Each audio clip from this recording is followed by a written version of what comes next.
Sing dem Herrn.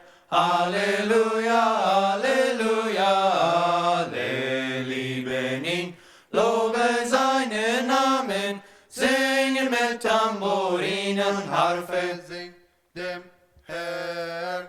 Halleluja, Halleluja, Halleluja, Halleluja, Halleluja, Halleluja, Halleluja, Halleluja, lobe seinen Namen, lobe seinen Namen, singen mit Tambourinen, Harfe. Halleluja, Halleluja, Halleluja, Halleluja, lobe seinen Namen, lobe seinen Namen, singen mit Tambourinen, Harfe. Halleluja, Halleluja, Halleluja, Halleluja, lobe seinen Namen.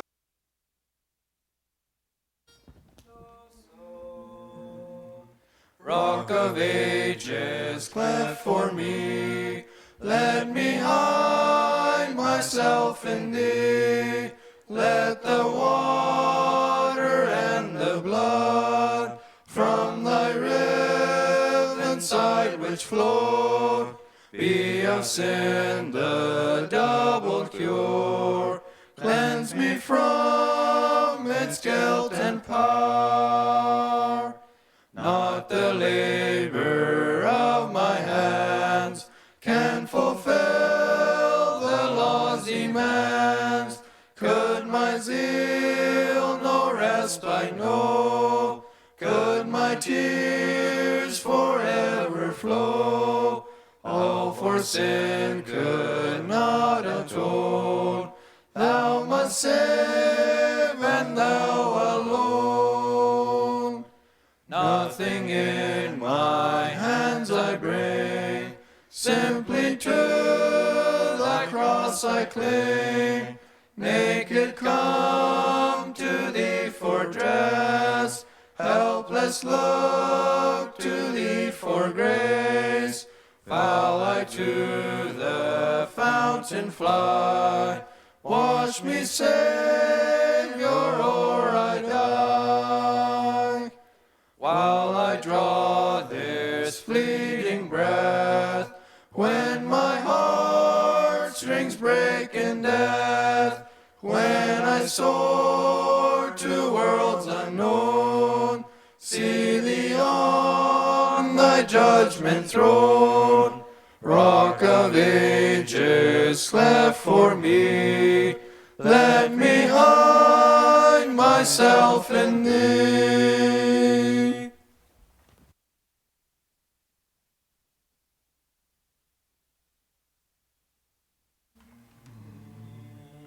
Rise, glorious conqueror, rise into thy native skies, assume thy right, and wherein many a fold the clouds are backward rolled, pass through those gates of gold and reign in light. Victor o'er death and hell, cherubic legions swell the radiant train.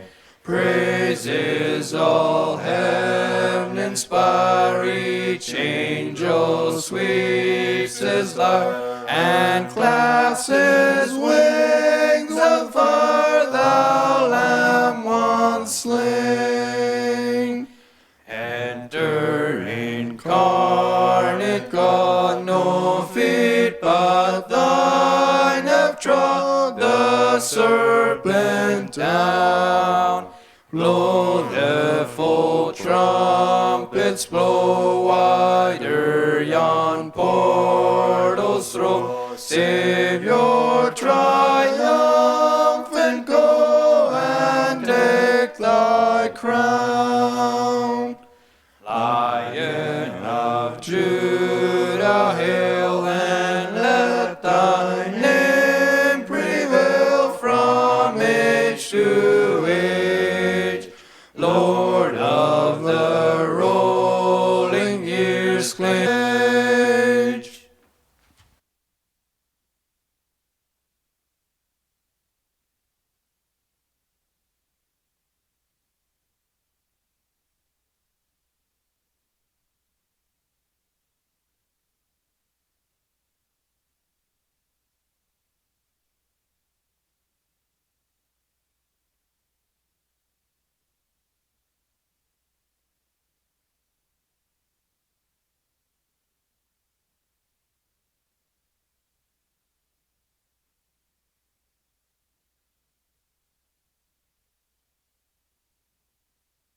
Good evening.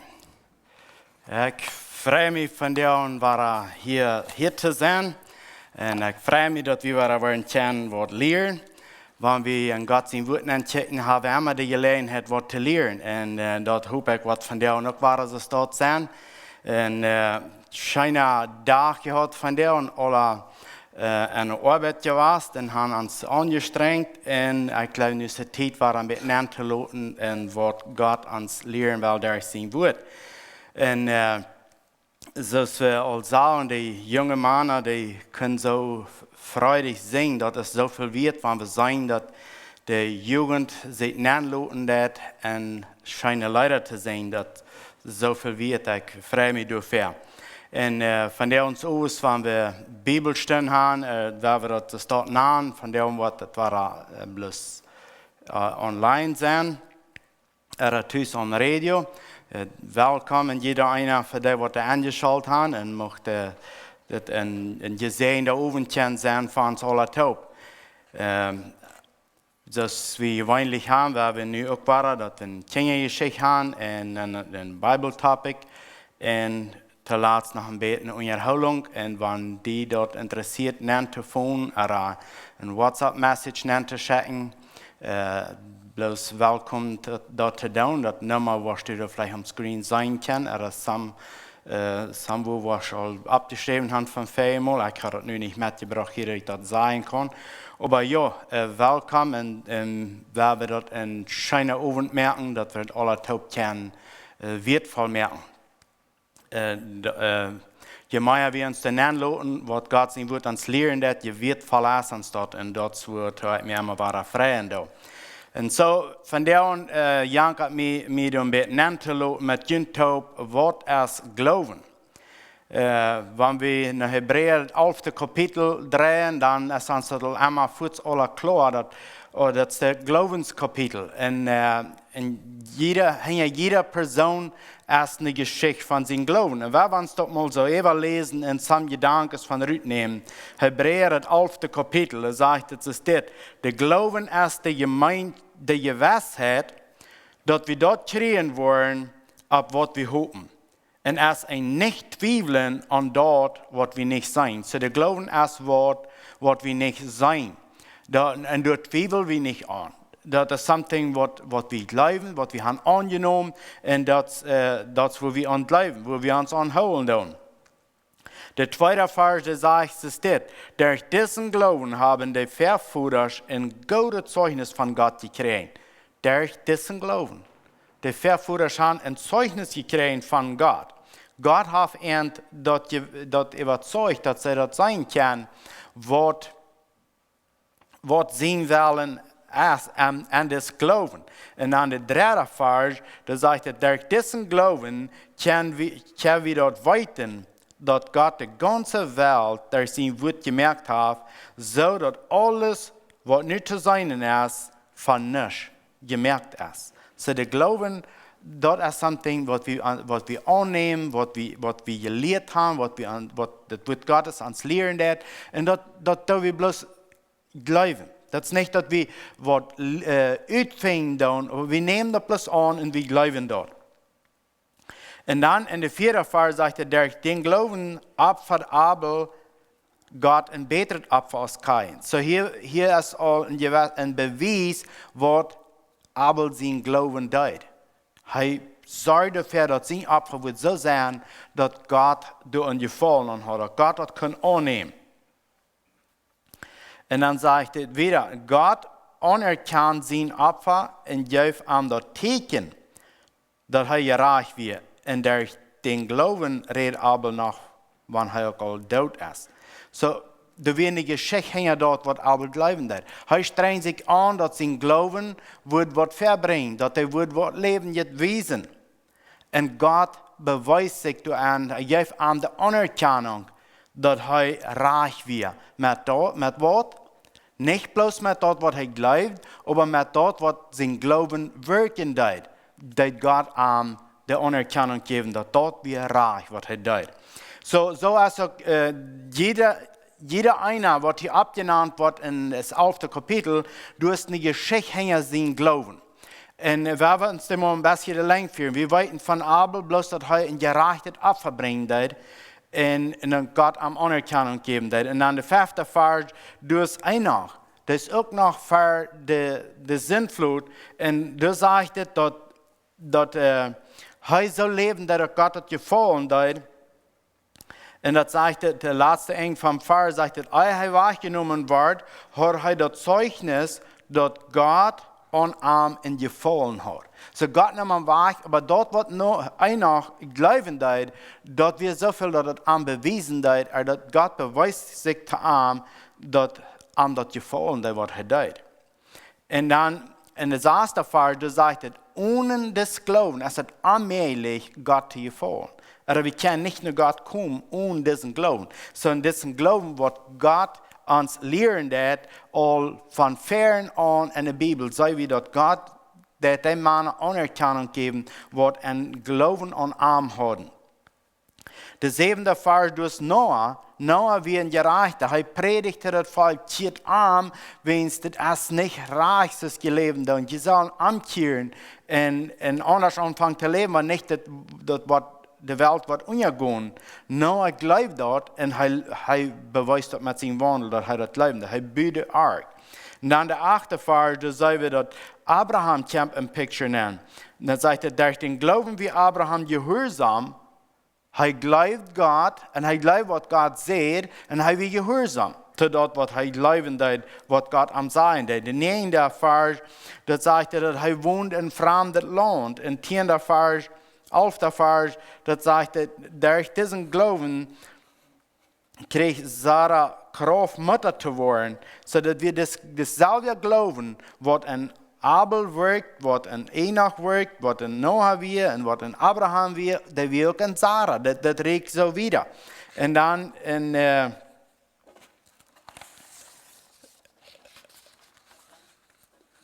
in de 17e vers, daar zegt het, wo dasselbe Glauben, wo Gott Abraham wird aber proefstellen, dat wo das Glauben an ihm wirkt. Hij sagt, hij soll Isaac opfern. En Abraham gehorcht, wens hij glaubt Gott. En dan in de 20e vers, da sagt er, durch diesen Glauben segnet Isaac Jakob. En dan de nächste, de 21e vers, durch diesen Glauben segnet Jakob Joseph seine Sehens. Hij juicht dat wieder. Hij glaubt an Gott en hij juicht dat zu start wieder. En dan in de 23e vers, in de 22e, durch diesen Glauben redet Joseph, als hij sterben wird. Joseph redet von dasselbe Glauben. An dasselbe Glauben redet hij zu den Menschen. En dan 23e vers, dat wir in Moses seine Eltern, die Moses thuisholen, wann das ganz gefährlich wird. Aber sie glaubten, Gott würde beschenken mit ihr Baby. Und sie hielten das thuis, wann das ganz gegen die Law wird, gegen das Gesetz wird, die Kinder zu verstärken. Und sie deuten dort. Und was als Moses uns für ein großes Vorbild an das Glauben. So Moses seine Eltern hatten dasselbe Glauben, was Moses viel Dinge beschenkt hat, laut aus Heisch abgewaschen wird. Moses hat uns viel gelehrt, dass er Gott glauben deed, durch dort, was er in seinen Worten bewiesen deed. Sie gingen durch die verleiten Ägypten durch das Glauben, sie hatten das Passafast durch diesen Glauben, sie gingen durch das Rote Meer durch diesen Glauben. Und durch diesen Glauben fällt der Meer ram Jericho an, dass wir alle an dasselbe glauben. Und dann in 31. Vers, du haben uns selbst mal mit Frauen, da sagt er, durch den Glauben wird der Herr Rahab nicht mit der Angehörigen Taub angebracht, weil sie die Spionen freundlich abgenommen hat. So wer wir diese früh, dass wir nicht eine gerechte früh, aber sie hier atmet dort, sie glaubt, dass du ein Gott wir. Sie glaubt, dass Gott ist der wird uns raten. Und sie belebt, dass sie geraten wird, wann auch alles andere angebracht wird, andere Menschen in der ganzen Stadt vernichtet wird.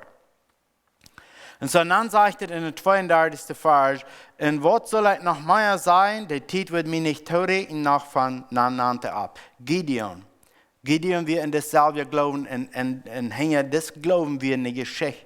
Wir alle kennen Gideon seine Geschichte. Da wir du wirst, er glaubt. Und dann sagt er Barak.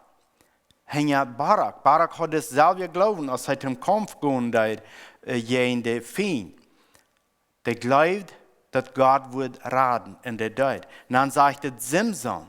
Was haben wir lernen von Simson? Hey, du kannst uns nennen, was wir Simson. Er glaubt auch an Gott, aber er hat das auf eine andere Weise rückgebracht, als wir verstehen können. Und dann sagt Jephthah, er ging auch gegen die Feind kämpfen und gewann, wenn er glaubt, dass Gott wird mit ihm sein. Und dann sagt David, er hat auch das Glauben. Und wir haben sehr viel, was wir lernen können von David, durch dort, was er glauben hat. Dann sagt Samuel sein Glauben, wie derselbe Glauben, was Abel dann hat, als er das Opfer merken hat. Und das sagt, dass wir ein gutes Opfer, was Gott gefallen hat. So, ich habe hier von 16 Nummern abgenannt, was Hebräerbrief für abgenannt hat, was die Menschen getan haben, will sie glauben haben. Sie hatten das Glauben an Gott, dass Gott würde entraten, dass Gott würde enthalten. Und dass wir alle, will sie das glauben haben, können Gott wirken. Und so, wir sehen, dass jede Person als eine Geschichte von dort, was er glauben hat. Und so als auch mein Glauben, auch dein Glauben, eine Geschichte. Wo wirkt der aus? Übernehmen wir Wort, durch das, dass wir an Jesus Christus glauben. Weil wir uns Dinge zu übernehmen, weil wir glauben, dass Jesus es uns rara. Sind wir bereit, Dinge ab uns zu nehmen, weil ich glaube, Gott ist der rara, was er das tut.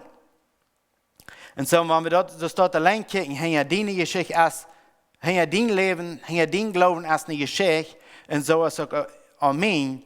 Und so, Lothar, wenn du nicht mehr in Raum sein, was von das Glauben, was du gehört hast, eine Geschichte sein, was andere können abbauen, so als wir hier gelesen haben. Wenn wir kicken dann Abraham, wo Geduldigkeit im Glauben wir in das, was Gott am sieht.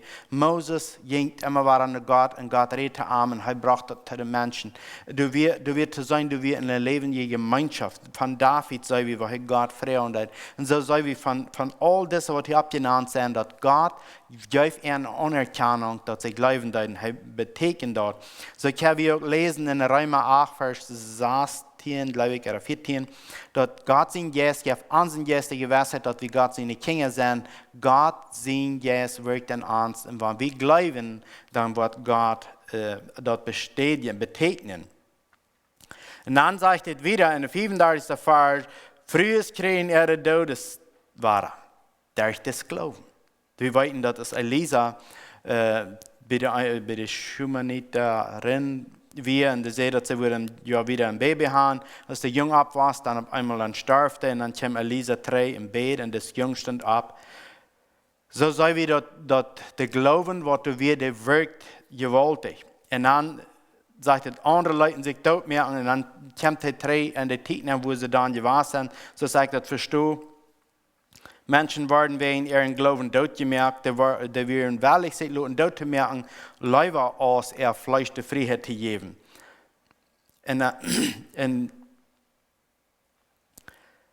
darauf, dass sie ein besseres Leben in der Zukunft sein können. Sie glauben, dass in der Zukunft wird noch was Besseres kommen, als das, was wir hier nu haben. Und sie leiten sich verspotten, verheven, festnehmen, anstatten. Wenn sie glauben, dass hier das Leben ist ein ewiges Leben, was besser ist als das, was hier nu ist. Und dort ist auch, was ich glauben.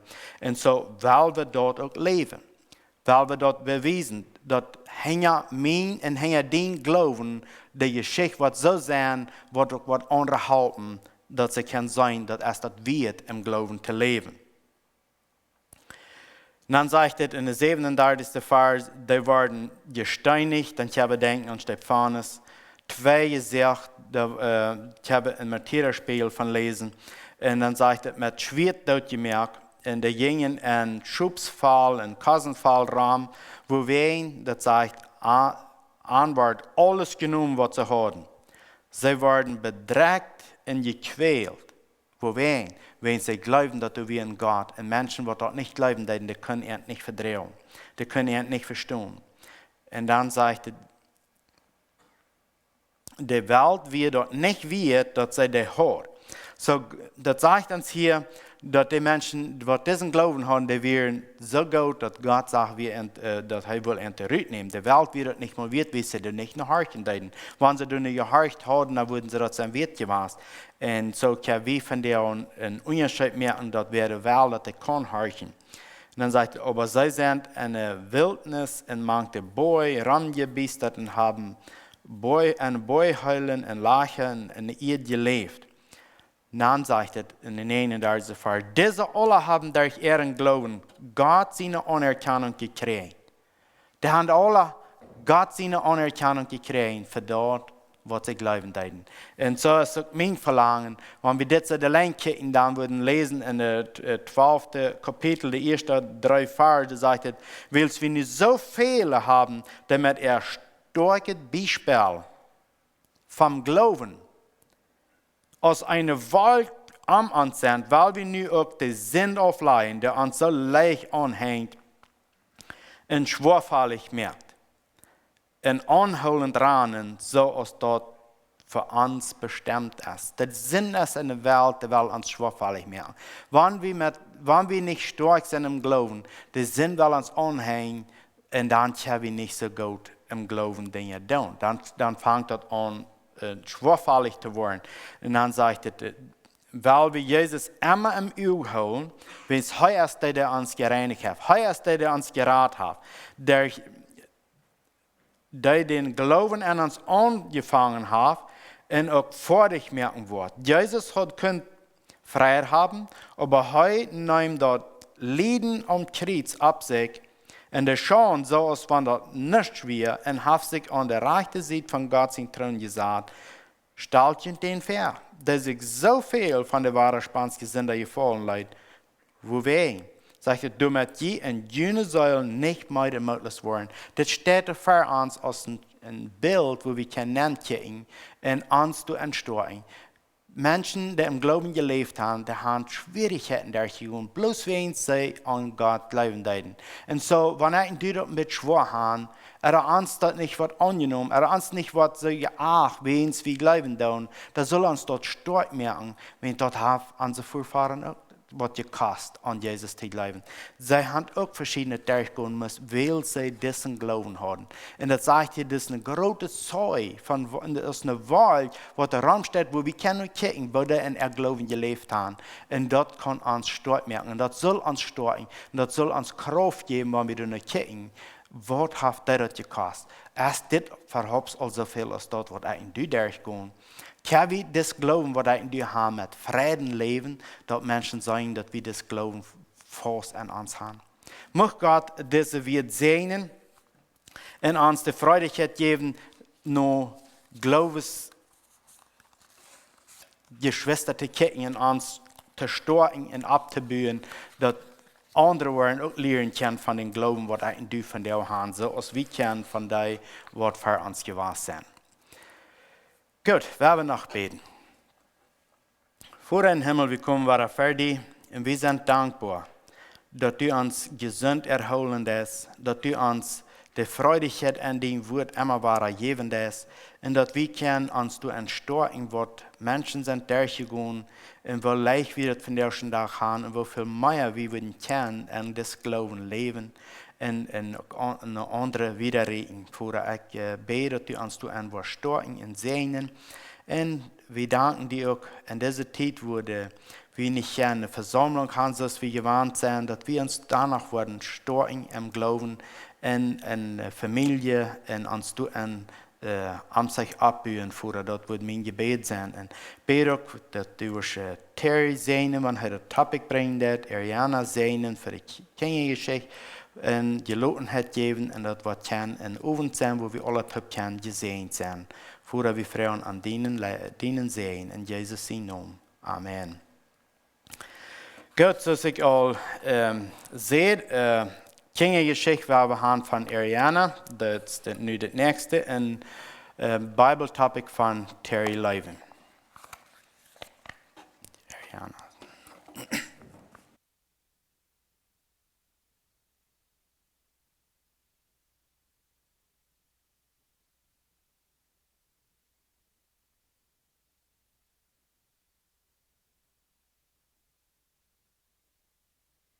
Good evening. The title of the story that I chose to read is called Man-Eating Tigers, and it's a true story about a man named Falgot. The old man with a giant red turban on his head slowly climbed up the mountain. Reaching the edge of the forest, he laid his walking stick on the ground, sat down in the shade of the tree, and crossed his legs. Falgot counted his sheep grazing on the hillside grasses just below him. 1, 2, 3, 4, 5, 6, 7. Yes, they are all here, he thought. Beyond the sheep, off in the distant green nestled in the valley far below, Falgot could just see a few of the houses of his small village of Atmel. And a bit higher up the hillside, off to his right, he saw smoke hurling from the cooking fires of Babad, another village in the area. The gods and goddesses have been good to me, he thought as he rested in the shade. Since I was a child, I've lived here. I grew up herding sheep. I have eaten well. I have always had a place to sleep. No, he thought as he leaned back against the tree trunk and adjusted his bright red turban, there is no reason to worry about the Christian God, Jesus. Last week, the missionary in Atmel told me, Jesus is the one true God. Jesus is powerful and able to save. But what does that mean, able to save? What do I need to be saved from? The Hindu gods have always kept me safe as long as I perform the proper rituals. I have a good life, 7 sheep, and many grandchildren. No, I do not need to trust in a different God. Falgot counted his sheep again. Yes, all were there. The ram, the 4 ewes, and the 2 lambs. The 5 adults were nibbling the low shrubs, and the babies lay in the grass near their mothers. He took a small knife out of his shirt pocket and began to whittle a bird on the handle of his walking stick. The sun in the east rose slowly overhead. Falgot carved on the stick. Small shavings of wood floated into a soft pile on the ground. Below in the valley, the sheep grazed peacefully. It was a quiet day, like so many of the others in his life. But then, Falgot heard a twig snap. Turning in that direction, his eyes caught something moving off to the right along the forest edge, a flash of orange against the greens and grays of the shrubs and trees. Something was sneaking softly, patting gently on the dried leaves. What was it? Suddenly he saw it clearly. A tiger! Falgot's heart skipped a beat. He sucked in the breath.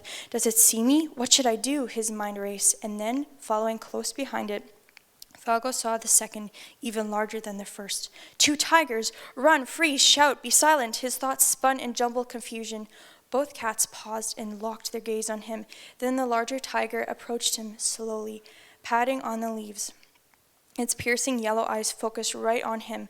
Onward came the tiger, closer and closer, until it was just a stone's throw away. Falgot leaped to his feet, gripped his knife, and waved his walking stick wildly over his head. The animal paused again and crouched low, in the way a hunting tiger waits before dashing in to kill its prey. The other tiger followed and crouched just behind the larger one. Go away! Go back! Falgot shouted, but except for the twitching of their tails, neither tiger moved. Then the larger tiger showed its white fangs in an angry scowl. I am dead, Falgot thought as his heart raced, but his legs would not move. A wave of cold fear swept over him. Save me, his heart cried. And then the words of the missionary flashed into his mind. Jesus is powerful and able to save. Almost without thinking, the old man spoke to the tigers. Jesus is God. Go back into the forest, he commanded. You must go back in the name of Jesus. And both tigers turned and leaped back into the forest. Falgot's hand shook as he wiped the sweat from his brow. Jesus saved me, he thought. It is a miracle. His legs would not support him, so he sat down again. Jesus is the one true God, he thought. Falgot took a deep breath and waited until his heart stopped racing. Then he began looking around for the sheep. The animals had scattered, but one by one he found them on the mountainside and rounded them up. As he moved the sheep to the pasture further away from the forest, he kept saying under his breath, Jesus saved me. Jesus is powerful. Even tigers obey you. Thank you, Jesus. Later that afternoon, as Falgot herded the sheep back to Atmel, one of his friends came rushing to meet him. Man-eating tigers, the man blurted out. 2 men from Bedbad, walking up on a path by the forest, he panted between breaths. 2 tigers attacked, leaped on them, killed them both. I came to see if you were okay. Goosebumps went up Falgot's arms. He trembled all over. Surely I would have been killed, he thought, had it not been for Jesus. Back in the village, Falgot's family gathered around him, sons and their wives, daughters and their husbands, and many grandchildren. And he told the story. Both the tigers came toward me. They were crouched and ready to spring. But when I commanded them in Jesus' name, they went back into the forest. And here I am, alive. But 2 men from Babad were killed by the vicious beasts. Only Jesus saves. One of Falgot's granddaughters hugged him around the knees and would not let go. Oh, grandfather, I am so glad you are here. Tell it again, Grandpa, one of Falgot's grandsons begged. Tell it again. Did the tigers growl? Did you see their teeth? The next day, Falgot sought out the missionary who had told him about Jesus the week before. I know now that Jesus is the one true God, and I want to be saved, completely saved by him. Falgot told the missionary, please come and tell my whole family more about Jesus. When the missionary explained to them about how Jesus saves, Falgot and his family, sons and their wives, daughters and their husbands, and many grandchildren believed and received Jesus into their hearts. And they all asked to be baptized together. The story spread like wildfire among the villages in that area. 2 men from Bedbad were killed by the man-eating tigers. People told each other, but Jesus saved Falgot, the old shepherd with the giant red turban from Atmel.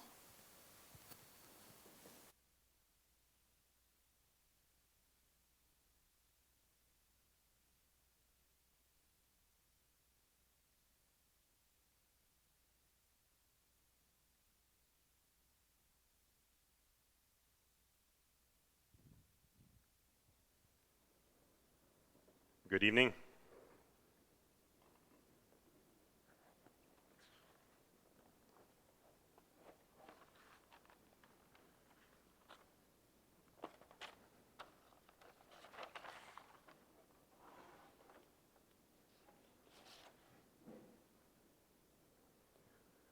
Okay.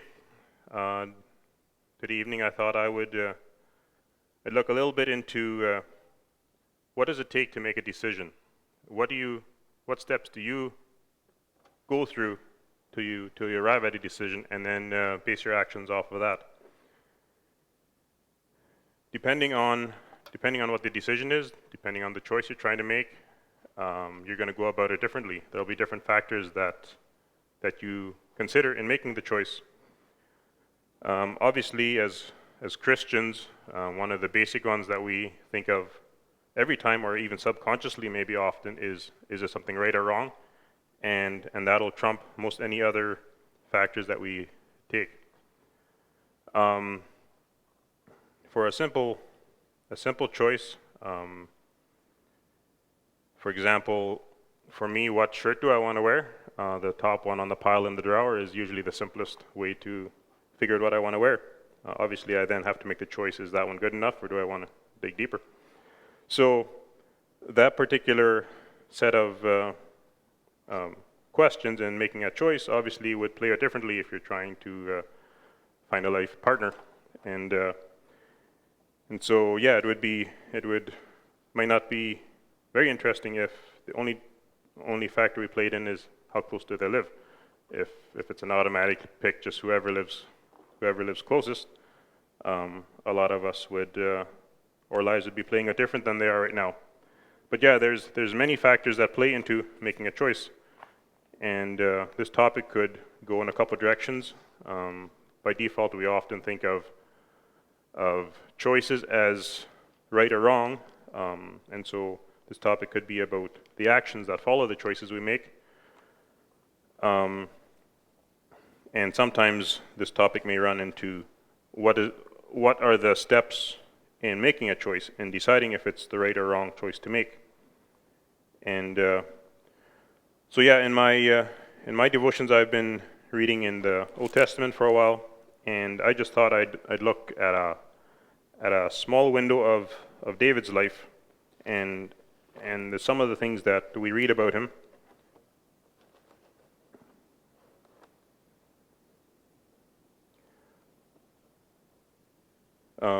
Actually, here's a quote that I found, and it plays just as much into our actions as opposed to how we make a choice. But it says, "Real integrity is doing the right thing, knowing that nobody is going to know whether you did it or not."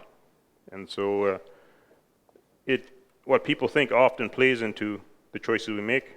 But when it comes to making the right choice, that's something that we want to choose regardless of anybody noticing it.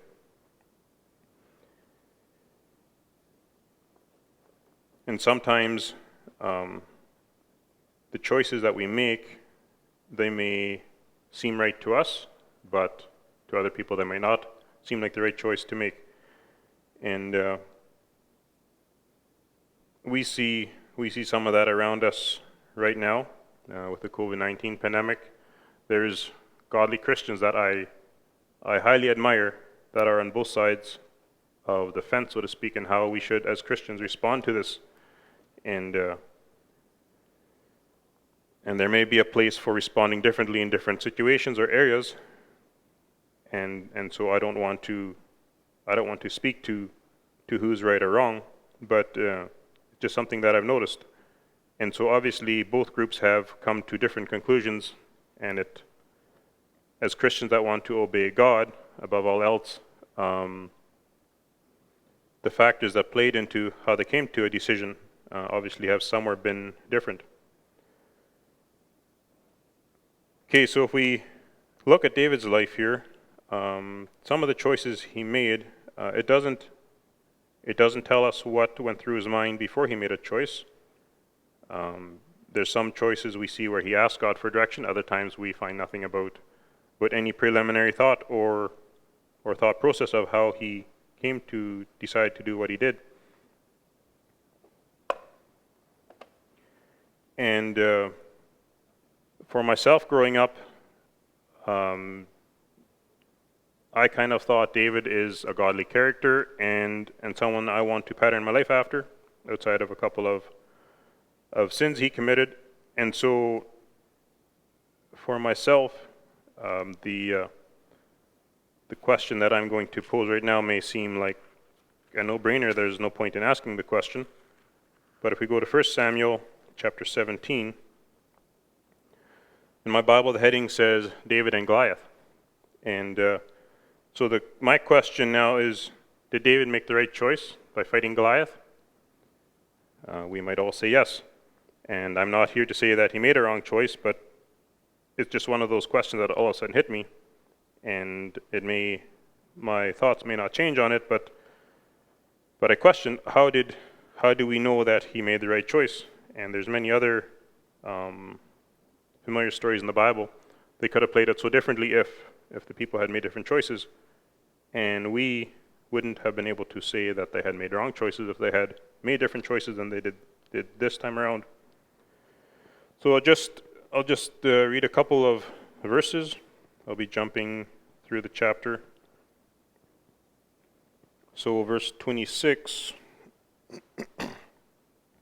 Then David spoke to the men who stood by him, saying, "What shall be done for the man who kills this Philistine and takes away the reproach from Israel? For who is this uncircumcised Philistine that he should defy the armies of the living God?" So here, he's already heard Goliath taunting the Israelites and their God, and the thought that crosses his mind is that the living God should not be defied. He is the supreme authority. And a little later, he's with Saul in verse 32. Then David said to Saul, "Let no man's heart fail because of him. Your servant will go and fight with this Philistine." So by here, he's already made the choice, and he's come to the conclusion he's going to go and fight him. And later on, Saul wants him to wear armor, and David tries it on and makes a choice to not wear it. He hasn't tested them. He's not familiar with them, with the armor, and so he chooses to just go with what he's used to, his sling. and without any armor.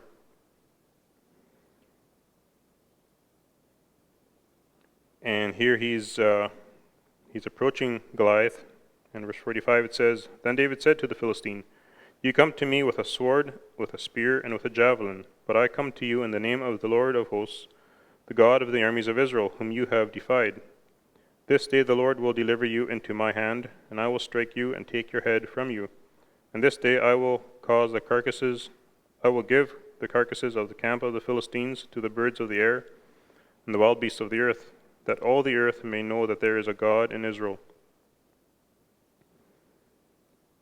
And so the story goes.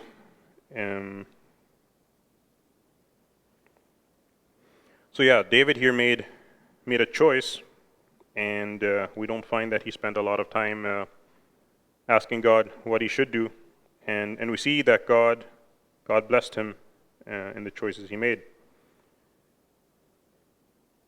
A couple more.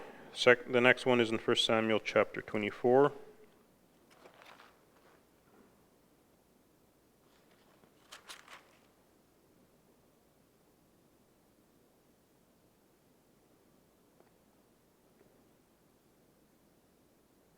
I'll start reading verse 2.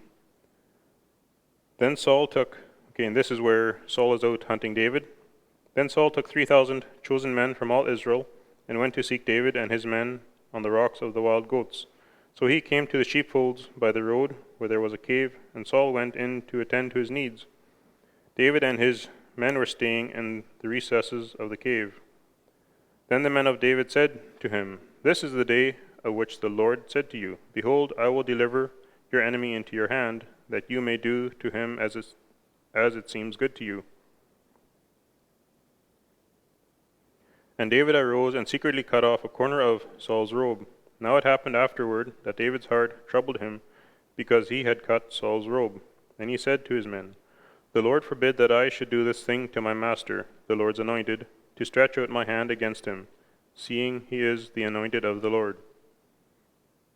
So David restrained his servants with these words, and did not allow them to rise against Saul. And Saul got up from the cave and went on his way. And we know the story, the way it plays out, where David walks out and talks to Saul, and Saul recognizes that David could have killed him, but had chosen not to, and Saul recognizes that David is a better man than he is, and goes home. And a similar story plays out in chapter 26.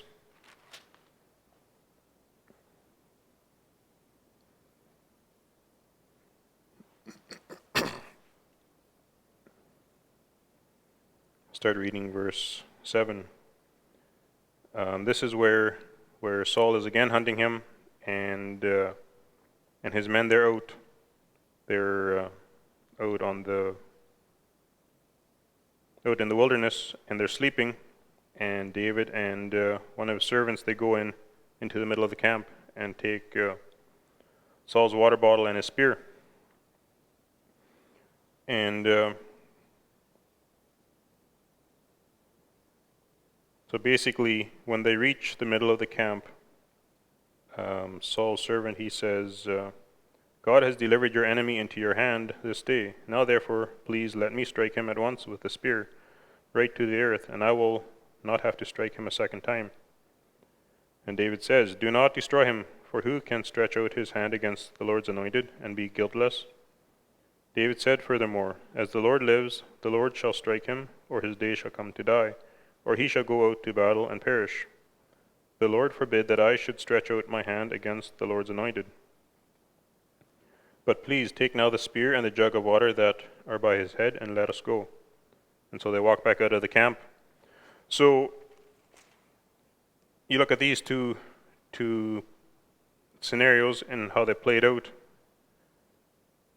It seems like David was very sure that it would be wrong to take Saul's life, and yet David already knew that he was meant to be the future king, and his men,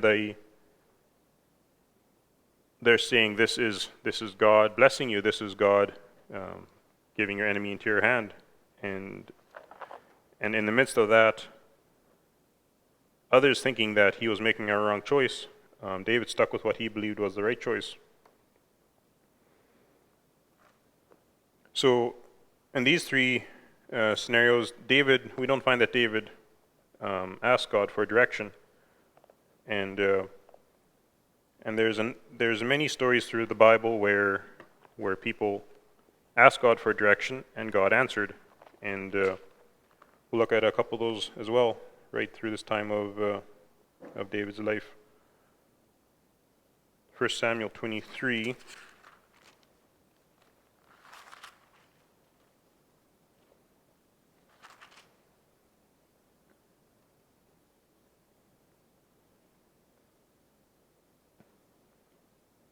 So here in this story, David is out with his men, and the Philistines are fighting in Israel. And in verse 2 it says, therefore David inquired of the Lord, saying, shall I go and attack the Philistines?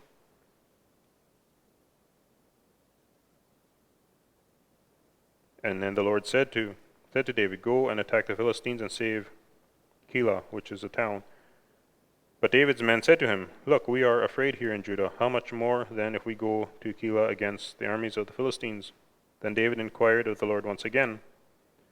And the Lord answered him and said, arise, go down to Keilah, for I will deliver the Philistines into your hand. And so there's very direct answers, very direct confirmation of what the right choices are. And David goes and fights, and he wins. Another place is 1 Samuel chapter 30.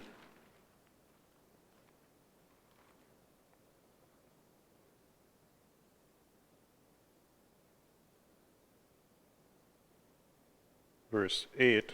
I guess we're jumping into the middle of a story here.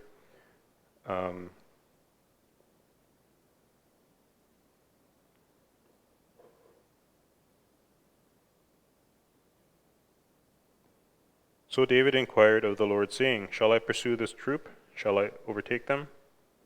And God answered him, pursue, for you shall surely overtake them, and without fail recover all. And so this is where his own men and his own wives and the wives and children of his men, they were kidnapped, and their town had been burned with fire. And so here, in the midst of this grief, he is asking God for direction and what to do next. And again, God replies and gives direction on what to do. And a couple more like that. 2 Samuel chapter 2.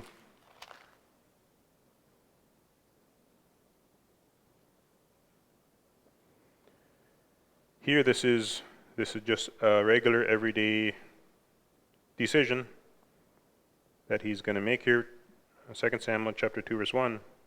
It happened after this that David inquired of the Lord, saying, shall I go up to any of the cities of Judah? And the Lord said to him, go up. David said, where shall I go up? And he said, to Hebron. So basically, David asked God which city he should go to live in, and God gave direction.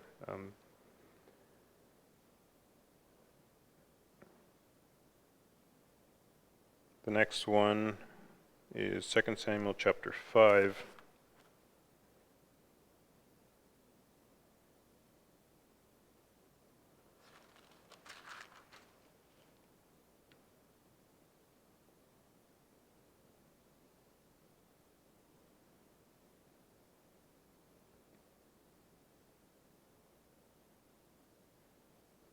Second Samuel chapter 5 verse 18.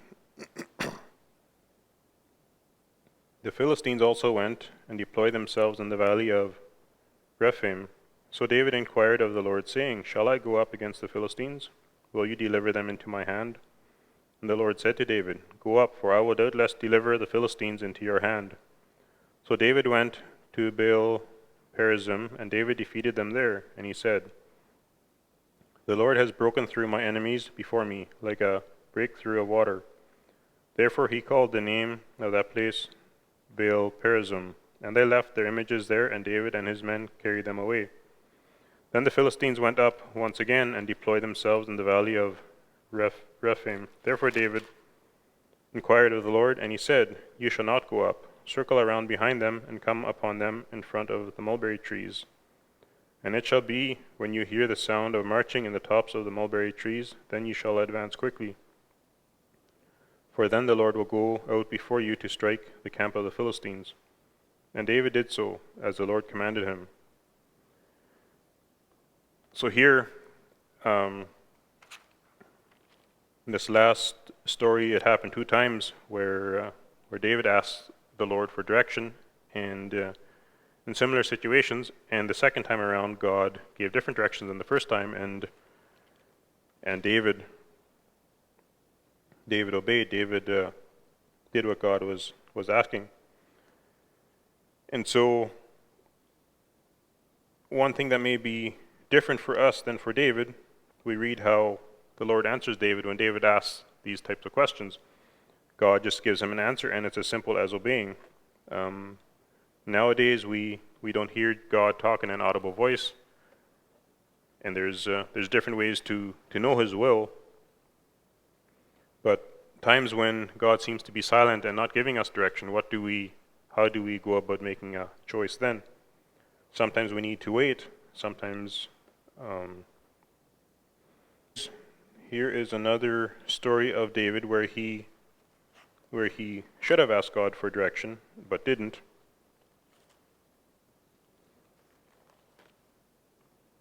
Step back to 1 Samuel chapter 25.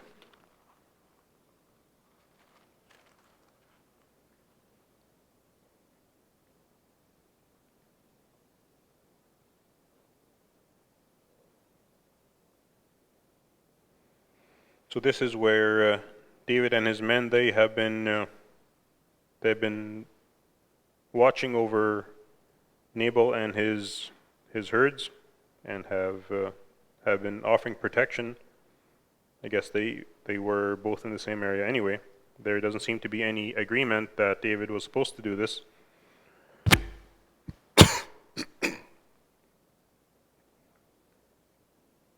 But there's a time here where David is thinking of asking for something from Nabal. I guess they were needing probably food, and they go and they ask for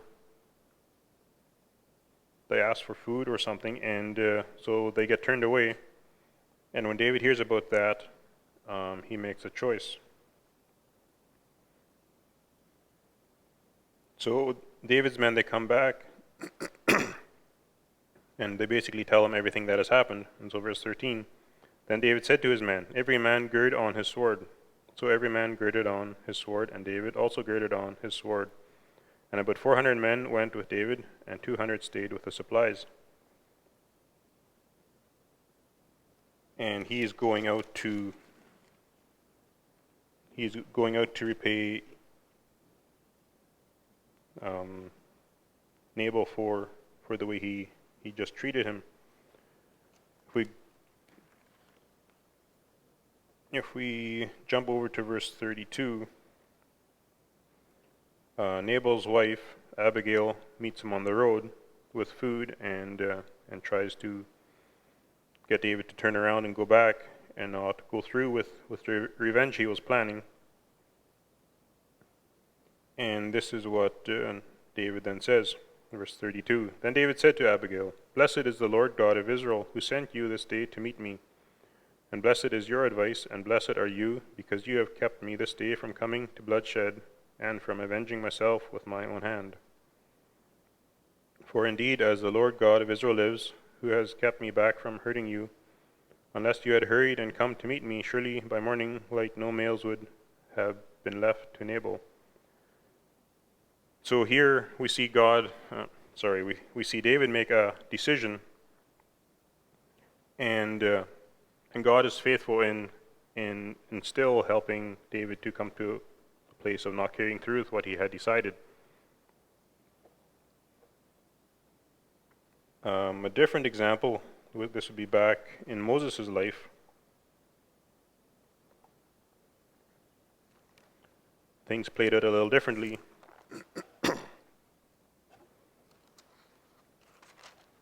So with David, we see how he made a wrong choice, and God still stepped in and helped redirect his actions, getting him to change his mind. In Exodus chapter 17, verses 5 and 6, this is where the Israelites were complaining and asking for water because they didn't have water out in the desert, and they were demanding water. So verse 5, then the Lord said to Moses, go on before the people and take with you some of the elders of Israel. Also take in your hand your rod with which you struck the river, and go. Behold, I will stand before you there on the rock in Horeb, and you shall strike the rock, and water will come out of it, that the people may drink. And Moses did so in the sight of the elders of Israel.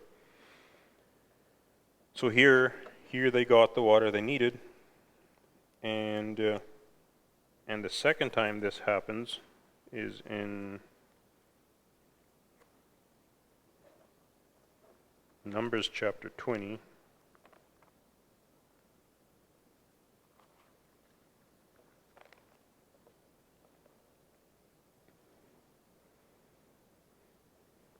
So the first time around, Moses was supposed to use his rod to strike the rock, and here they're again looking for water, the Israelites are, and Moses comes and talks to God, and God says, verse 7, it says, then the Lord spake to Moses, saying, take the rod, you and your brother Aaron, gather the congregation together, speak to the rock before their eyes, and it will yield its water. Thus you shall bring water for them out of the rock, and give drink to the congregation and their animals. So Moses took the rod from before the Lord as he commanded him. And Moses and Aaron gathered the assembly together before the rock, and he said to them, hear now, you rebels, must we bring water for you out of this rock? Then Moses lifted his hand and struck the rock twice with his rod, and water came out abundantly, and the congregation and their animals drank. Have you asked the question, if Moses was disobeying God here to the extent that he was not allowed into the land of Canaan, why did God still provide water? Why was there not an immediate consequence to disobeying?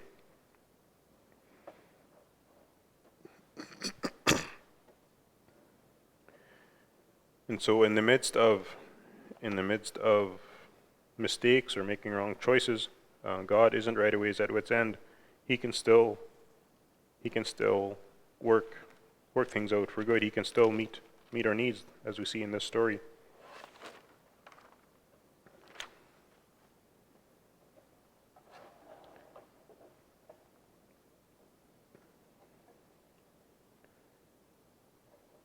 A couple more places. Well, actually, the next one is about Saul and how he sacrificed. He offered sacrifices to God when he shouldn't have, when he should have waited for Samuel. It's in 1 Samuel chapter 13.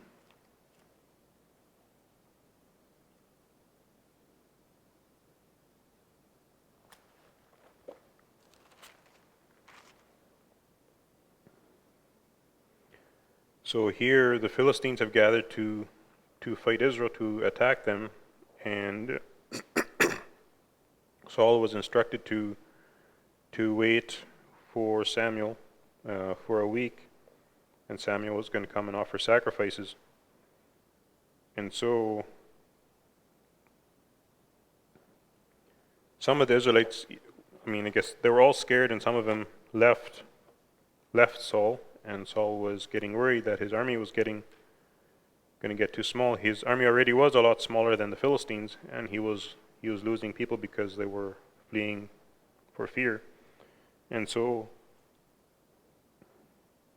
he felt compelled to disobey God and offer the burnt offerings, thinking that he was somehow through that going to either get direction or favor from God in doing that.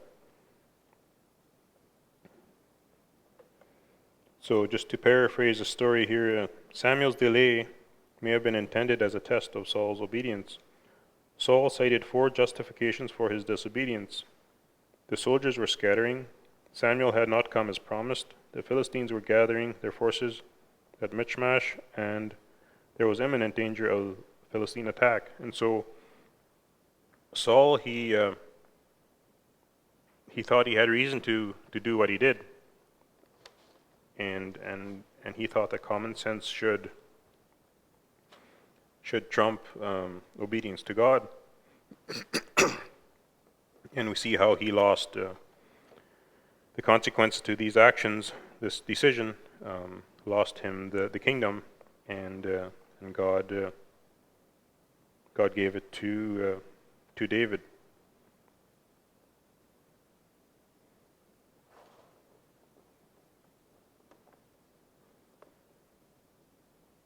So there's a number of well, there's lots more that we could look at. I'll have to maybe jump over some stories I had thought of talking about. The one that I sometimes wondered about is when someone makes a choice and we read that God had a plan for a so-called wrong choice. How does that play out? And the one that we probably all think of first is how God hardened Pharaoh's heart. And so I'm not here to say what all happened with that. In my opinion, then Pharaoh was making wrong choices, and God just used that as a way to teach a nation that he was superior, and that he sent plagues that showed that showed that he was stronger than any of the gods they were serving. But then how about in Judges 14, we have the story of Samson, and so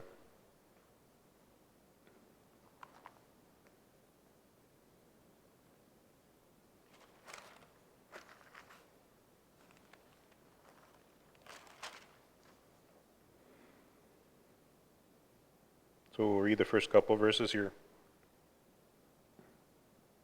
Now Samson went down to Timnah and saw a woman in Timnah of the daughters of the Philistines. So he went up and told his father and mother, saying, I have seen a woman in Timnah of the daughters of the Philistines. Now therefore get her for me as a wife. Then his father and mother said to him, Is there no woman among the daughters of your brethren and among all my people that you must go and get a wife from the uncircumcised Philistines? And Samson said to his father, Get her for me, for she pleases me well. But his father and mother did not know that it was of the Lord, that he was seeking an occasion to move against the Philistines. And so I guess a question that I have is, was God directing this? What appears to be a wrong choice that Samson was making?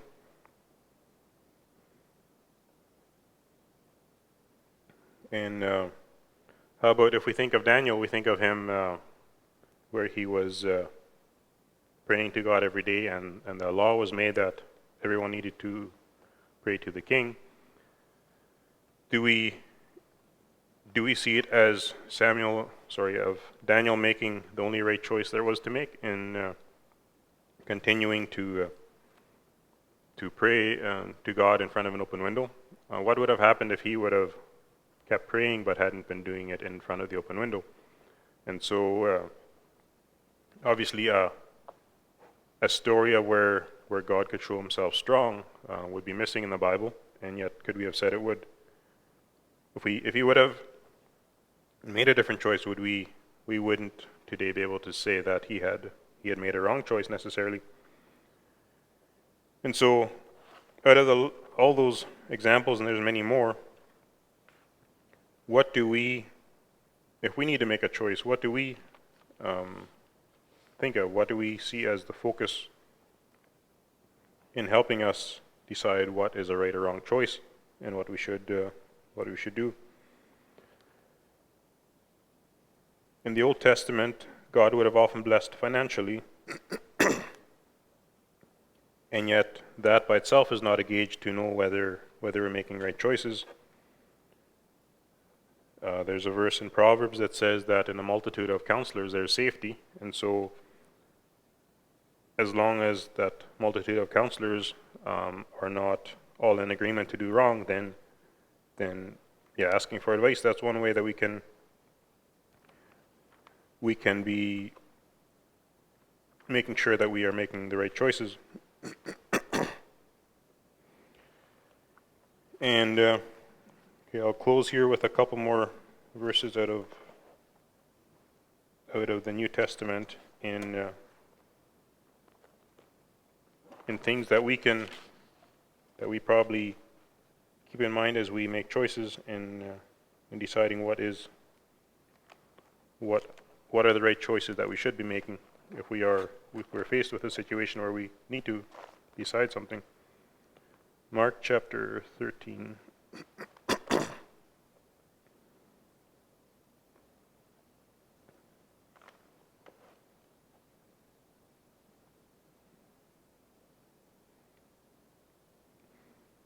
Okay, here in this verse it talks about that we don't need to take thought of what we need to say if we are dragged in front of authorities, and basically bringing out the point that the Holy Spirit is there to be guiding us in words to say, and I believe He's there to lead and guide us in not just what to say, but also what to do throughout life. Colossians chapter 3. I think I also need some water here. I'm almost done here, so I think I'll manage. Colossians chapter 3, verses 14 and 15. But above all these things, put on love, which is the bond of perfection, and let the peace of God rule in your hearts, to the which also you were called in one body, and be thankful. So here there's two things. First of all, it mentions being motivated by love in what you do and say. But then as a affirmation that we're making the right choices, I believe God's peace is there too. If we have God's peace in our heart as we try to follow Him, that is a very big indicator that we are walking with His blessing. And one last verse is Matthew chapter 6, verse 33.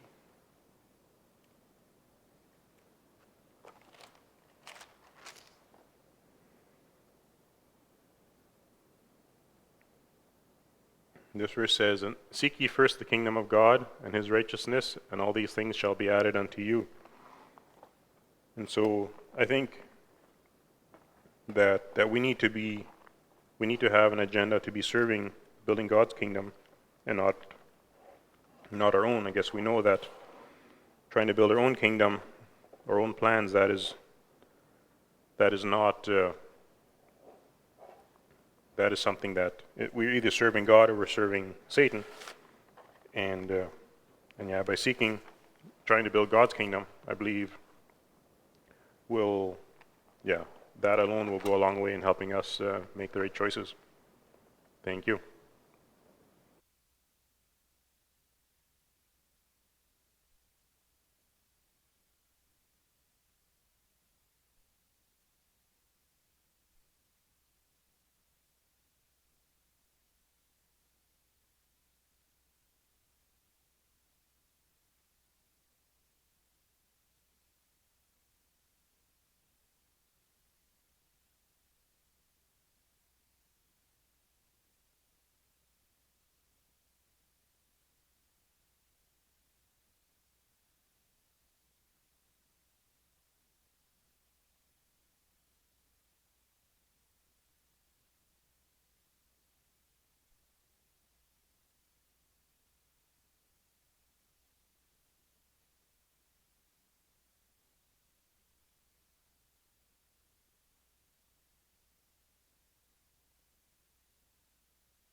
Yes, nu zijn we weer 3 hier aan.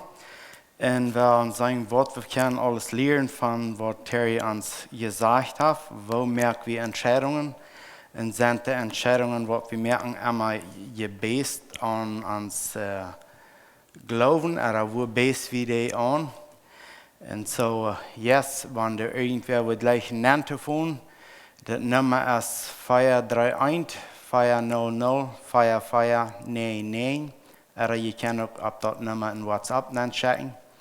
Wat jullie Gedanken würden sein von wat wir gehört haben nu von de choices, wat wir merken doen in ons Leben. Sind die gebased an Gott sein Wort, oder dat Gott seine Antwort an dort finden kann, oder da wir bloß selbst Entscheidungen merken.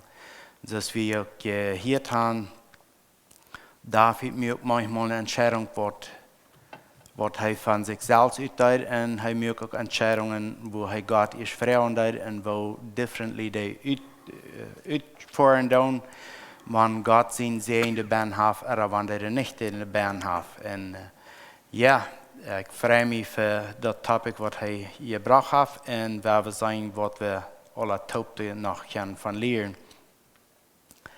So die choices, was wir merken, dann jeder Tag, dass wir anfangen, als wir wann haben wir antragen, oder wann schauen wir antragen, das ist nicht something, was uns einen großen Unterschied merkt, aber das sind choices. Aber dann, wenn es kommt, ein choices, wo leben wir mit unserer Familie, ist das eine gute Umgebung, oder ist das ein guter Platz, dort ist dann auch eine gerade Verantwortung von uns als Führer im Heim. Und ja, wo merken wir Entscheidungen, dass erreicht sind, wenn wir nicht klare Antworten haben von Gott? An was base wir uns, so eine Entscheidungen zu merken? Irgendwer wollte das sagen.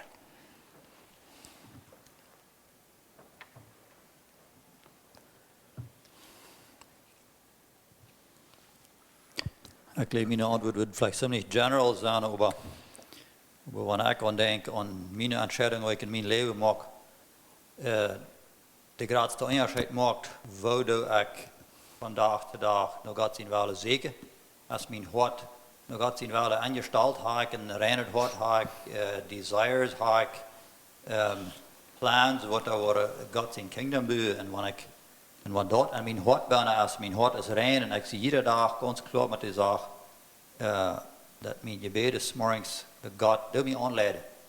Mein Leben ist ganz dient, und ich will, dass dein Kingdom gebaut wird. Und alle meine Dinge, die ich tue, durch den Tag.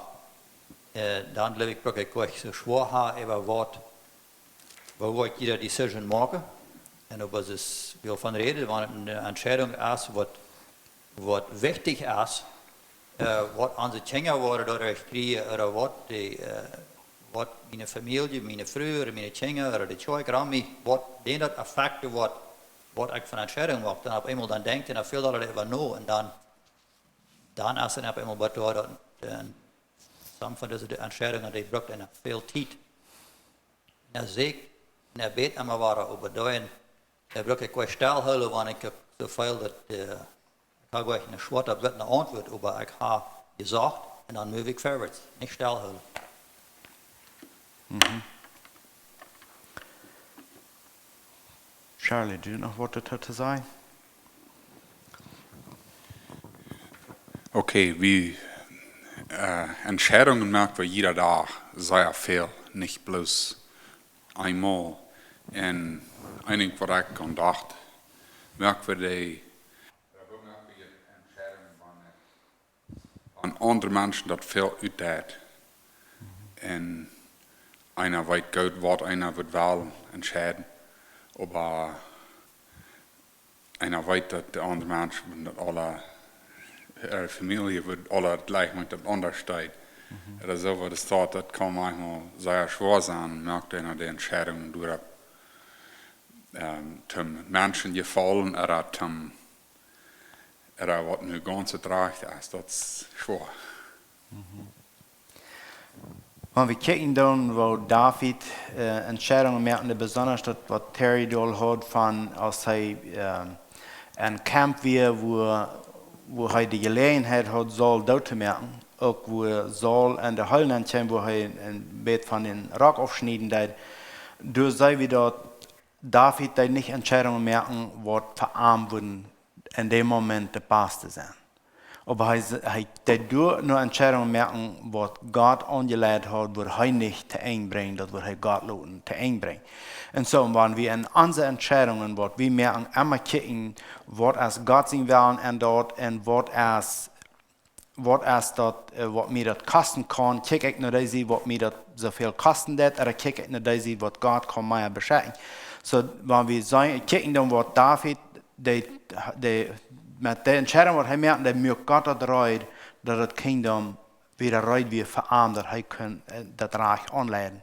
En zo, en ik geloof dat voor ons is dat en entscheidingen wat ram ons een onderscheid merken doen, en de mensen wat ram ons zijn, bloß voor ons kijken. Mij zei mal een broeder, so steht, wenn nicht ganz klar weiß, eine Entscheidung zu treffen, dann geht Frau und liest 7 oder 8 Brüder und dann merkt, dann hast du ein bisschen gedacht, dann ist es besser nicht allein mit der Entscheidung. Und so, das ist eine andere Seite haben, das merkt uns gemeinschaftlich top sein und den top tragen, dass wir nicht allein Entscheidungen merken und durch heran. Und mir merkt das dann sehr viel Sinn. Die andere Entscheidung, was David merken, als er nach Keila ging, die Stadt raten, dann seien die Menschen ramarm, alle gehen nicht. Und er fragt Gott und er geht. Und das ist manchmal, glaube ich, die toughste Entscheidung, die wir zu treffen haben. Wir fühlen, dass Gott will, was von uns in Raum uns würden, aber anders sein, als wir selbst sein. Hat die Kicken bis nur die große Kass, was dabei ist. Wenn es wie für David eine große Kass. Aber Gott sehen dort. Und so, hast du noch was dazu zu sagen? Well, I was just thinking about this particular story. The whole group of people that were saying don't go, they all ended up going with him. And so, David, as a leader, in making a call, what he believed to be right, the people that were speaking against that choice, they still went along to support and to help fight. So, und dort dann zu sagen, wie wichtig das ist, dass wir kicken, was als Gott sein wollen und dort.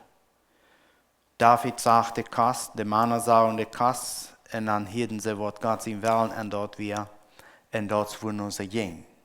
Und ich glaube, das sei wie immer wahr, wenn wir kicken, was Gott sein wollen, ist nicht nur die Kass, was uns kosten kann, ist immer ein gratis Sehen werden.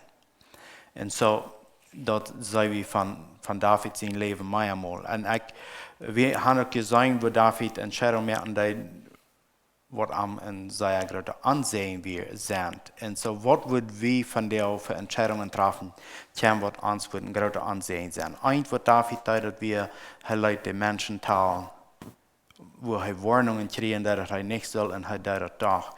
Was würde von der Entscheidungen sein, was wir würden merken, was jeden Gott sein wollen wir, was wir aber bloß leicht würden tun. Hast du was würden be for? As leaders, as fathers, the one that happens the most often is just to do nothing, to be passive, to be scared of the confrontation, either in leading your family, knowing that it's an unpopular choice you're going to make, or just in general, making choices that won't boost your reputation. And if you think that the right thing to do is still to go ahead in spite of it, I mean, I think that's where God can bless. But yeah, being passive, I think, is one of the biggest ways where we make choices when we comfort ourselves that we're kind of just avoiding a choice. We're kind of just procrastinating, and yet in reality, I think we often make a choice by procrastinating, and we're not doing what we should. Så har van jullie nog weer een vrouw, er wat gleich in de bieten zijn.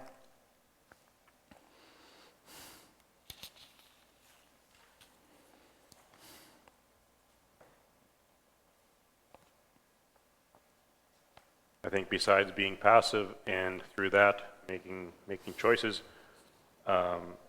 making a choice out of reaction, I think, is another way where we can very easily miss having a sober mind, and we make choices based on our human nature, I guess, and those choices are very often set up where we're not looking to see what is the right choice. We're just looking to see. We're fighting a certain set of circumstances or a certain person, and through that we can be blind to asking God or even hearing His guidance in a given matter. And the peace of God is, I've noticed in my life, is very often that those are the times when God's peace just is very quickly gone. If I'm internally in my heart, I'm fighting something or someone and trying to make a point or whatever, or trying to go my own way, let's say, as opposed to following someone, that way of thinking, is all built on reaction, and I've, from experience known that usually those times don't play out well, and God isn't the central part of the picture like He should be. Mm-hmm.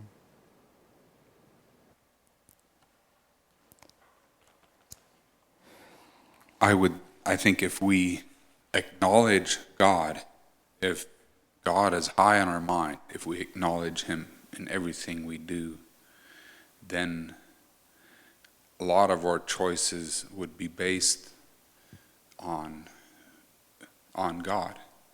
Some choices are just simply small choices that we can make, and I strongly believe God will bless either choice we make often. Mm-hmm. It's probably a lot less of a deal to Him than it is to us sometimes. And in a lot of choices, I don't think God has one. When we come to a decision, I don't think that God always just has one choice for us. But whether we acknowledge God in our daily life, I think that is a key thing. I was trying to remember which king it was, but there was one king. He was sick. He was a godly, good king, but when he was sick, he went to the wrong place for help, and God challenged him. Why didn't you come to God to ask for help? And there, I would think if somebody's sick, I think it doesn't matter what it is. I think we should seriously first go to God, and I think it all comes down to acknowledging God when we make these type of decisions. Then our first thought would be to go to God rather than trying to make our own decisions. So in that sense, with you asked then that would even know one doctor before, as that got seen well, and this and the doctor before, and I glaube that the king do they Jerud über dem nun erreichte Qual, was nicht von Gott wir. Aber ja, ich glaube ganz klar so, dass wir Gott ist Nummer 1 und da soll wir hingehen. Und ich glaube, wo wir uns sehr vielmals kennen, dass wo wir uns an sich halten können, wir gehen uns an sich fragen, was ist gut, ja. Und dann, wenn wir nach Gott gehen, der wird uns auch Anleitungen geben, wenn es eben auch gerade auf mir schreibt, merkt, was von der Weg wie eigentlich andere tun. So dass wir sehen, dann, was er abnahm, von Moses, als er den Stein schlug, der das erste Mal an Schild wurde, und dann das zweite Mal an soll er reden, und er schlug dann aber auch, Gott gibt wir auch noch, dass wir nicht, dass das dann nicht schaffen, aber dass wir anders als Gott geplant haben. Und so, die Sorte für Entscheidungen haben aber Konsequenzen mit sich. Ist das hat für Moses eine Konsequenz, dass er verloren das Reich und Kanaan zu gehen durch die Choice. So, wenn wir auch die Entscheidungen merken, Gott kann das brauchen, aber das wird uns definitiv wird kosten. Das wird die Sehen von uns wegnehmen.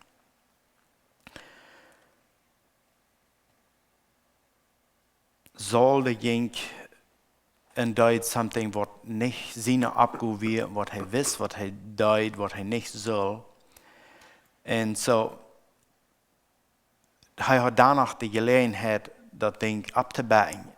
Nicht ganz, aber er hat die, Samuel, der gibt ihm die Gelegenheit, hey, das ist nicht reich.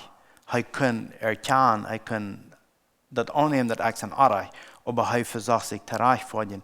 Und ich glaube, dort einsteht, wo wir sollen sehr vage sein, wann an someone challenging that, dass wir dann up sein und horchen, dass wir reich sein. Wie es soll kostet sein ganzes Kennekriegt, am kostet die Gemeinschaft mit Gott, wie es er das nicht annehmen, dass sie ihm gesagt haben. Und ich glaube, das ist noch ein Choice, was wir merken können, oder sollen merken, wann uns wir challenging that, oder ich sein Reich im Horchen, wo sind ich zu weit gehen, oder wo habe ich was gesagt, oder tun, was ich nicht für haben sollte, dass wir häufig reich sind zum Abbauen, wenn wir gechallenged werden. So habe ich noch wieder some Gedanken.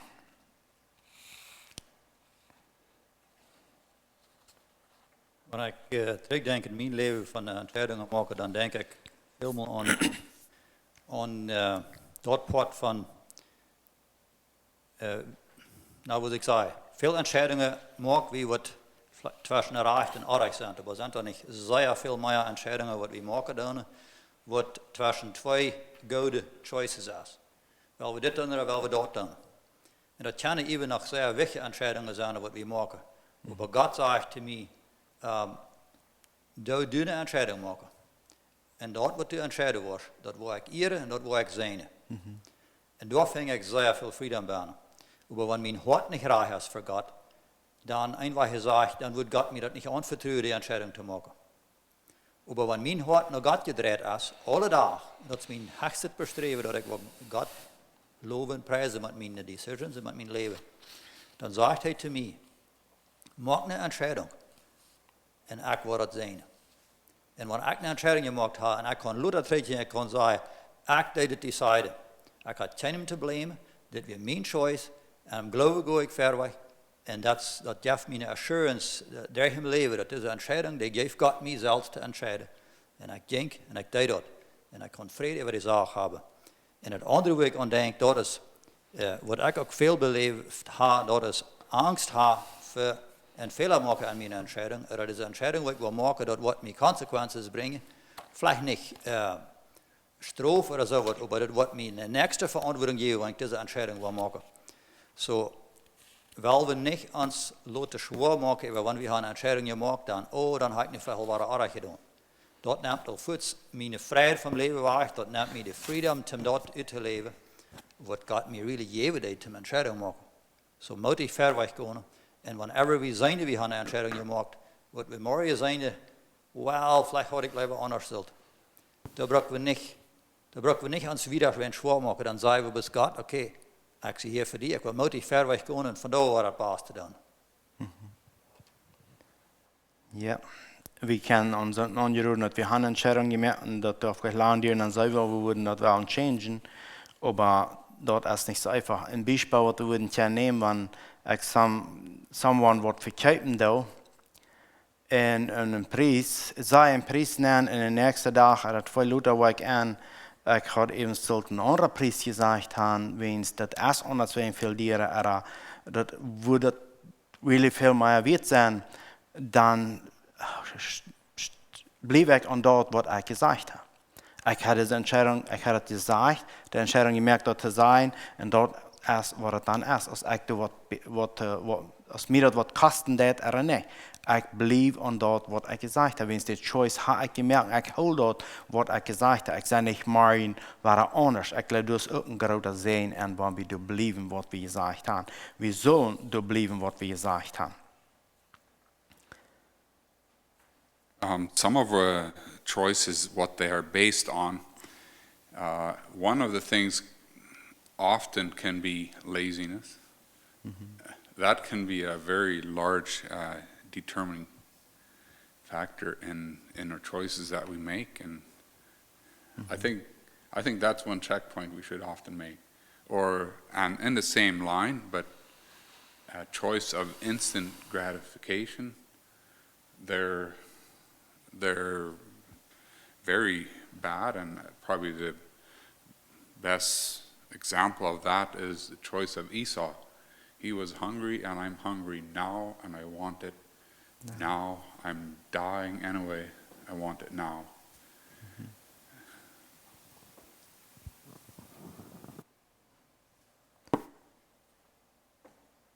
Ich glaube, das ist ein Ding, wo wir uns immer so am besten, wenn nicht Klarheit haben, dann hat das Zeit.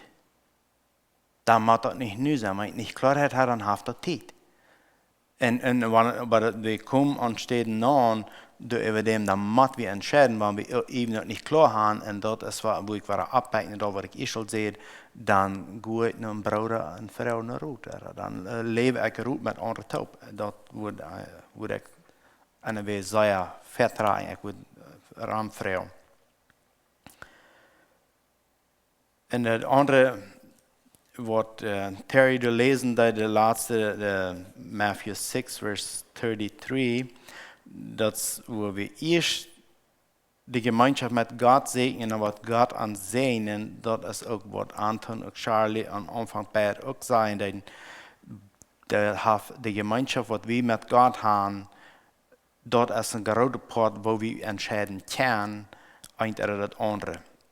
Und wenn wir gucken dann an Kolosser, was Terry auch lesen, der Kolosser 3,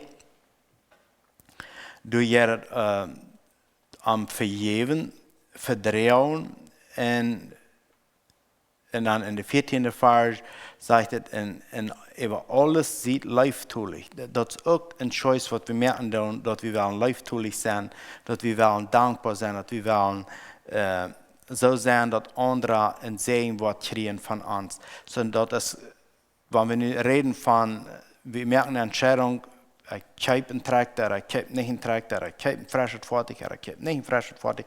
Das ist noch alles so, was mit Material Dingen zu tun hat. Aber wenn wir da kommen und ich entscheide, mein Bruder, meine Schwester, mein Nachbar, mein Freund, ich entscheide, den Gott zu sein, ich choose, den Gott zu sein, das ist mehr als bloß eine Entscheidung, was wir in uns Arbeit brauchen, oder Dinge mit materialistische Dinge. Das ist krass eine Entscheidung aus Dingen, was wir tun. Wo du noch mehr Gedanken von sind.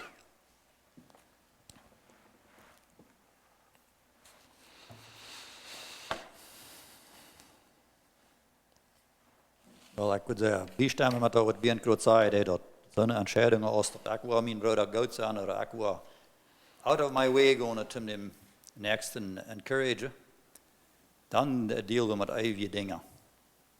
Dat wordt eeuwige vrucht brengen.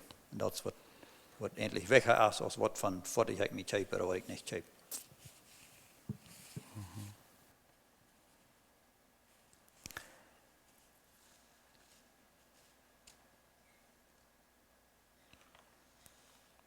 So, dann sind wir drei Badu, wo wir am Anfang wären, dass Gott ist Number One in unsere Choices. Und wenn wir haben eine Entscheidung gemerkt, ich will meinem Nächsten gut sein.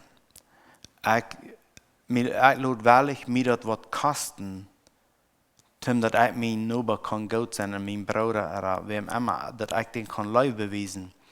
Dann, wenn ich diese Entscheidung merke, dann kann ich nicht in derselben Zeit im Hort haben, das ist dann nicht ganz die Wahrheit reden.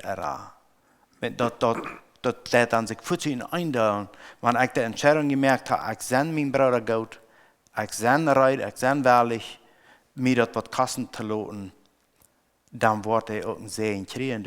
Und ich was selbst ein Segen kriegen, auch wenn ich ganz meid im Bad gehen muss für das. Aber ich was sein, ik har kunt wat doen dat de nächsten dat upliften dat. Så en Anton, die zit al dat har dan al met eigen dingen te doen. Så hoeveel kan we dat wat we hier gebruiken te schaffen, dat eigen dingen, hoeveel kan we daar in een deel? Irgendwer eine Antwort.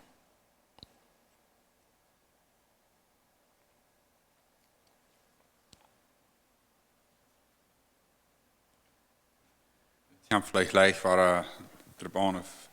One is a temporary, lazy decision often.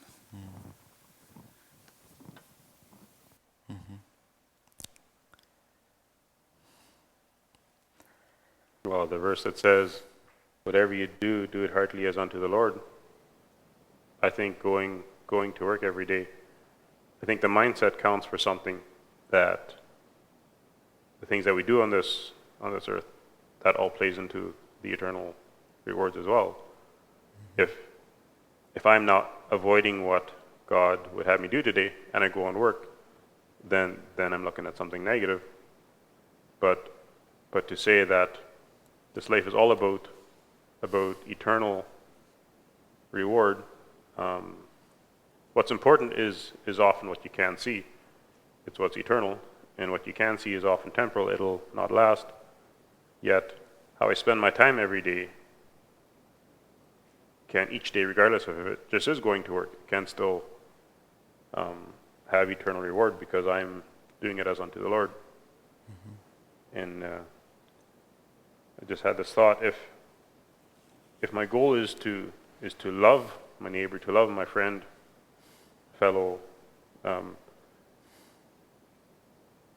to just do things that'll make it feel nice, is sometimes the lazy thing to do. There's times when loving a brother is going to mean that it'll cost my reputation something, and I'll have to speak up and say something that won't feel nice to him, or and if I'm sensing that it's coming from God,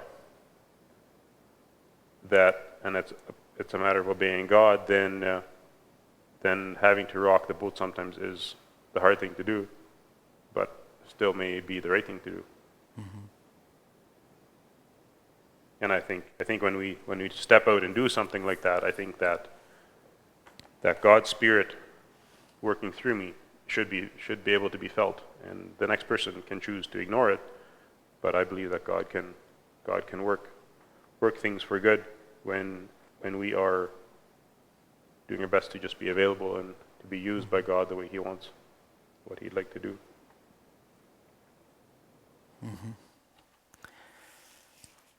Så dat wat we doen, dat we van harten als voor hem Herren, en dat is waar we kan geloten zijn en vrede leven, en de mensen ram ons, die feilen deze blessing. En dat is wat ons ziel zal zijn, dat de mensen ram ons deze blessing zullen feilen. Dat we zijn gezegend en we laten ons ook zegenen. Hier is een message en dat zegt dit: our decisions that are the most sacrificial always the right one. So de decisions wat we merken wat ons het meeste kosten zijn immer de rechte. En dat würde ich aber nicht unbedingt immer so dort fallen, aber ich würde sagen, agreeen, die wat uns het meeste kosten würden het meeste tijd de rechte zijn te doen. Heeft nog somewhere wat te zeggen.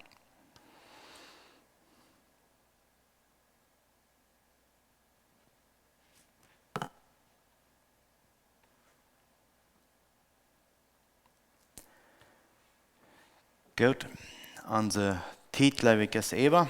Dankzij voor aanswitchen en harten. En mag God je zegenen en je decisions every day. Dankzij en God is met je.